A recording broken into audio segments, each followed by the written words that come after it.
So if I had a practical piece of advice to the person who asked the question about the job, or it could be a relationship, it would be something um, like this. Um, Accept the situation as fully as you can. Stop trying to make it be different. Yeah. Another way to say it is just surrender to what's happening.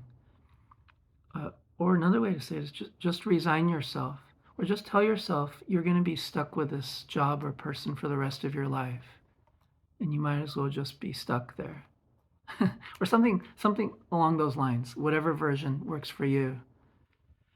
Um, I sort of like the more resigned. I like using negative language like that. But just a quick story. When I was, I think, 22 or 23, I had finished my undergraduate degree, and I didn't have a plan. And so I moved back into my parents' house. But, I had already moved out for 4 years. So going back living with my parents was difficult. I think it was difficult for them too, because my younger sister was already out of the house. So they had gotten used to living just the two of them and the dogs and cats for a couple of years. And here I came in with my attitude and my, you know, all sorts of problems. But it was also challenging, difficult for me, and I hated it. There was a kind of a curfew, and there were all these rules that felt arbitrary to me. Looking back, I think they were necessary, or I might have put the same rules on myself looking back. But at the time, I was an immature 22 or 23-year-old, and I didn't like it, and I didn't like living there. But meanwhile, I was doing things in my life to try to work on myself and make a better life for myself and so on. And I was trying to read and think about spiritual things and so on. But it was a struggle, and I would complain about the living situation to my friends regularly. And then I remember one day I just sort of let go. I just sort of resigned myself to the situation and thought, you know what? This isn't what I want, but this is what it is. And I and I just knew that I could just accept it. It wasn't like my dream situation. It wasn't what I'd hoped for when I was a college student. And it wasn't like my parents and I had a really great rapport either. I kind of didn't have a lot of positive opinions, and I don't think they did at the time toward me. That's changed since then, but at the time. And but I remember there was this feeling of like, I can accept it. And it was like coming from a deep place, like I can accept it. And it was clear to me again that it wasn't what I wanted, but I could accept it. And it was amazing how fast doors opened for me to move out. In fact, my father came to me one day and said, you're a young guy and there's a little conflict between us. I think it'll be good if you move out, and I'll support you financially so that you can sort of make that transition easier. I was like, what? Really? That's amazing. And and and so in my case, I was fortunate. But what I really remember about it was that I remember clearly the day when I sort of resigned myself to the situation and said, I can accept this. And then how fast things seem to move. And that principle seems to show up again and again in my life. But I just gave that one example, that when I can accept a situation as is and stop fighting the situation, things begin to move. But as long as I'm fighting the situation, and I don't mean fighting it externally, but fighting it in my mind, fighting it in my heart, as long as I'm fighting it, things don't move. But when I finally sort of resign myself, I like to use the word resign, but maybe most people would prefer the word accept things as they are, or surrender to things as they are. Things begin to move. I think I can offer a psychological explanation for this too, is that when when one is able to accept things as they are. So for example, if it's a job or a relationship, and say, okay, this isn't my dream person or dream job, but I'm just going to do my best. And if this is how it's going to be for the rest of my life, that's fine too. I accept it, and I'm just going to do my best. Then one gives up there's so much energy being squandered in resisting and fighting whatever the situation is, that energy is now freed up. And one now begins to, so there's more energy to actually make the situation better. And so then one kind of gets on a kind of like a positive roll, a positive flow. And that can lead to things changing to the point where the thing gets removed.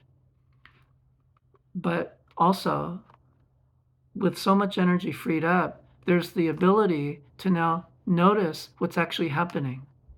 And so it's not so negative. It becomes easy to notice, wow, there's a lot of good stuff happening here. And there's a lot of painful stuff happening here. And there's a lot of resistance happening here.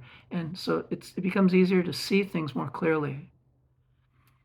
And if you've read my books, you know that one of the things I talk about is that clarity is important for change.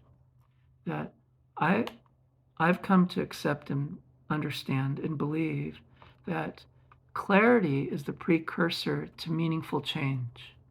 There are some people who think, I've said this before in other domains, but there are some people who argue or believe that one has to sort of like bottom out or hit a bottom or get to a point of misery before one can make change. And I used to believe something like that. Oh, I have some unhealthy behavior, but I guess I just have to hit a bottom on this, which is a entirely passive way of living, right? I would say it's a very pessimistic, passive, just completely passive way of approaching life. But when I looked at the phenomena of what it means to sort of bottom out or to hit a bottom or to get really miserable, what I came to see was that in that misery and darkness, there's a kind of a purification of the spirit of the mind and heart going on, right? So when we're in a lot of pain, like if we have a really terrible flu or we're in a lot of physical pain and we're not taking drugs for it or medication and we're just suffering it, there's a kind of a purifying thing, right? So when you come out of a flu, the first really bad flu, it's almost like you've had a rainstorm and then the air is just completely clear. And likewise, when I've come out of deep sickness, suddenly my mind and heart feel so clear and pure and everything's just clear. And I can see how beautiful things are. Like the green grass that I might ignore for weeks at a time suddenly is glowing to me. I mean, and it's not drugs. Yeah. And so similarly, I think deep emotional, mental, spiritual pain has a purifying quality. It has a baptizing quality. But what is the result of that purification and baptizing? It's clarity. Some people refer to it as a moment of clarity, where we see things very clearly. I think it's Pali, is that Sanskrit? Vipassana is clear seeing. Vipassana meditation, the goal is to see clearly phenomenal reality and the qualities of suffering, impermanence, and emptiness clearly in all phenomena. That's sort of the goal of Vipassana, to see clearly. But when we see clearly, then change, I find, is inevitable. I don't have to make a concerted effort to change. Change just begins to happen from the inside out. A story that if you've watched most of my videos, it means you've listened to me talk a lot, and you've no doubt heard my stories about the funnel cake, where I had this sort of enchantment, and I was completely enamored, and almost had this addictive sort of relationship to funnel cakes. And one time, I'll just make it short. One time, I wanted to be healthy, and I didn't want to eat the funnel cake, but I knew I was going to eat it.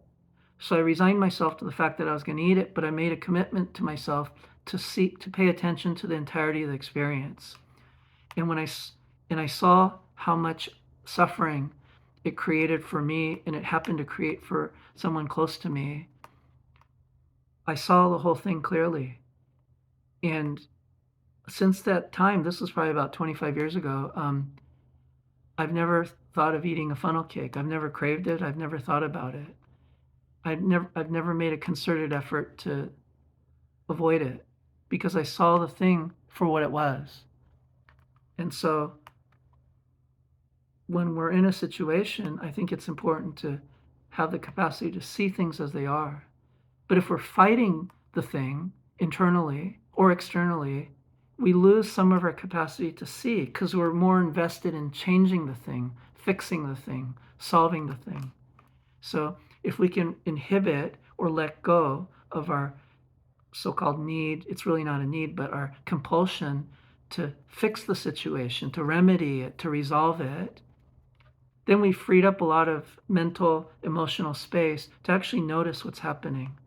And when we can notice what's happening fully, and if we have a meditation practice, then our capacity to pay attention and observe is buttressed by that practice, and so it's increased, then we may see things clearly enough to where a change begins to happen from the inside. It's not a conscious effort to change. It's not a conscious effort to quit a job. It's more, oh, I guess the job's over. And then we just find ourselves writing a resignation letter, or we just find ourselves calling the person saying, hey, can we talk? And then out of our mouths, we say, this isn't working for me. And maybe the person's very upset, or maybe the person says, I agree. But it doesn't really matter to us because we're just kind of going along with what seems to be happening. And it's happening naturally out of us organically from the moment of seeing clearly. So again, my suggestion, if there's a practical suggestion, would be to accept the situation as is, or let go of the agenda to try to improve it, or to fix it, or to solve it, or to resolve it, or to heal it, or to make it better. And just accept it as it is. And then with the freed up energy or the freed up capacity, start paying attention, start becoming an observer of what's happening. Not just what's happening externally, but what's happening within ourselves, what's happening in our thoughts, what's happening in our minds, what's happening in our body as we interact with this person or this job. And we just commit ourselves to being the observer of the experience. And we'll likely begin making natural changes that actually stick instead of these consciously sort of brute force, pull ourselves up by the bootstrap efforts that don't last. Yeah? If we do that and we manage to quit in this forceful way, we'll just end up in the same situation later, and then we'll end up with another job or another relationship with the same dynamics. And we're like, I can't let go. Yeah, because we didn't learn to actually observe and pay attention. And observing and paying attention is a form of letting go, right? Because to stay observing, we have to let go of our agenda. We have to let go of self continually. So I think that's enough. I probably could have summarized all this in 30 seconds, but it's good to have something to upload on YouTube every few years. Hope something helps. Oh wait, what's the date today? It's November 16th, 2023, Thursday. Oh, I think it's the Thursday before Thanksgiving. So happy Thanksgiving.